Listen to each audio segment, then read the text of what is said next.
ভারতে বাংলাদেশি এমপি হত্যার পেছনে দুর্নীতি বা অন্য কোনো ঘটনা থাকতে পারে বলে মন্তব্য করেছেন মির্জা ফখরুল ইসলাম আলমগীর। বলেছেন, সাধারণ নাগরিকই নয়, আওয়ামী লীগের সংসদ সদস্যরাও বন্ধু রাষ্ট্রের কাছে নিরাপদ নয়। দুপুরে রাজধানী নয়াপল্টনে কেন্দ্রীয় কার্যালয়ে যৌথ সভা শেষে সাংবাদিকদের এক প্রশ্নের জবাবে কথা বলেন তিনি। গরম গরম রুটি, সাথে সুজির হালুয়া, দুর্দান্ত জুটি।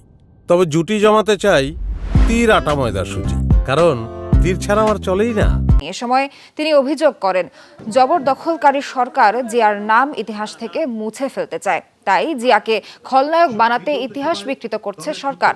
আওয়ামী লীগ বারবার গণতন্ত্রের কথা বললেও এরাই দেশের গণতন্ত্রকে ধ্বংস করে মানুষের অধিকারকে হরণ করছে বলেও অভিযোগ করেন বিএনপি মহাসচিব।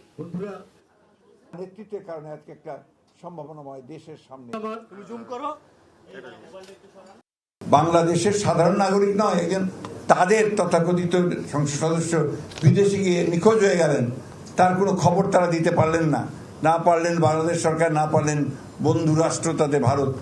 তো আমরা কি মনে করবো যে এটার একমাত্র লক্ষ্য হচ্ছে দুর্নীতি করা, টাকার পাহাড় তৈরি করা, বিদেশে পাঠানো?